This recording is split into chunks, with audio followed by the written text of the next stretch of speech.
BJP की जीत की विश्लेषण करना भी जरूरी है। ब्रजेश जी क्या कहेंगे इस जीत पर? ये चुनाव जब काउंटिंग हो रही थी तो काउंटिंग के समय तो लग रहा था कि उलटफेर कांग्रेस ने कर दिया, लेकिन आखिरी 3 राउंड में बीजेपी ने कमबैक किया।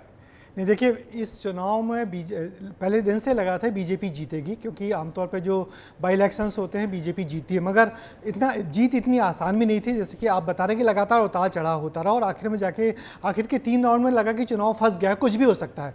वहाँ मौजूद लोग कहने लगे थे कुछ भी हो सकता है, बीजेपी जीत सकती है, कांग्रेस जीत सकती है। मगर जैसे जैसे अपने इलाके की पेटियाँ या पेटियों की जगह ईवीएम कहें तो ज़्यादा अच्छा होगा, वो खुलती गई और आखिर में 3000 वोटों से जीत हासिल की।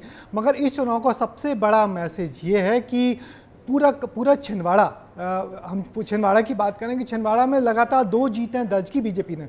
एक पहले लोकसभा चुनाव, उसके बाद अमरवाड़ा उपचुनाव। अब जीत के साबित कर दिया कि बीजेपी में अब कमलनाथ, छिंदवाड़ा में कमलनाथ का जो पूरा गढ़ था उसको बीजेपी ने अपनी रणनीति से, अपनी कार्यकर्ताओं की मेहनत के दम पे बुरी तरह भेद दिया है और अब वहाँ पे छिंदवाड़ा में कमल खिल गया है। छिंदवाड़ा की लोकसभा सीट जीती और उसके बाद एक बाई इलेक्शन जो अमरवाड़ा थी वो जीत के साबित कर दिया कि अब बीजेपी और कांग्रेस आमने सामने है छिंदवाड़ा में। लेकिन ब्रजेश जी, महत्वपूर्ण ये है कि ये जो जीत बीजेपी को मिली है और इस उपचुनाव का परिणाम जीतू पटवारी और कमलनाथ दोनों के राजनीतिक भविष्य को लेकर सवाल भी खड़े करेगा और उनका भविष्य भी तय करेगा। हालांकि कमलनाथ के पास तो अब राजनीतिक करियर के लिए कुछ ज्यादा बचा नहीं, क्योंकि उन्होंने बहुत लंबी पारी खेली है, लेकिन नकुलनाथ के लिए जरूर था। नहीं, कांग्रेस के लिए अच्छी बात बस ये है कि बहुत करीबी चुनाव था ये, माने एक तरफा चुनाव नहीं रहा कांग्रेस की। चूंकि आप फिर पिछले 3 चुनाव से लगातार कमलेश शाह वहाँ जीते थे और मैंने पिछले 3 चुनाव खंगाल के देखे तो पहले चुनाव में वो 30% वोट मिले, अगले में उनको 40 मिले और फिर उसके बाद वाले में 2024 में 48% वोट मिले थे।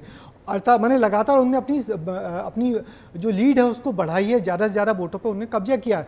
मगर ये जो चुनाव था, जो उपचुनाव था और जो उन्हें पार्टी बदल में जो डिफेक्शन हुआ उसके बाद उनका मार्जिन बहुत घट गया है। मैंने किसी तरह बीजेपी ने राम राम करके जीत हासिल की है। कोई बीजेपी के लिए कोई बेहतर जीत नहीं है। हालांकि जीत चाहे 1 वोट की हो या 10 वोट की हो या 10,000 वोट की, जीत होती है। कुछ दिनों बाद कोई पूछेगा नहीं कि कितने वोटों से जीता। मगर बीजेपी के लिए ये जीत इस मायने में बड़ी है कि उन्होंने एक कांग्रेस के प्रत्याशी को डिफेक्शन करवाया, पार्टी में शामिल करवाया, अपनी टिकट से लड़वाया और उसको जीत के बता दिया कि छिंदवाड़ा में, अमरवाड़ा में अब बीजेपी एक बड़ी ताकत बन के है।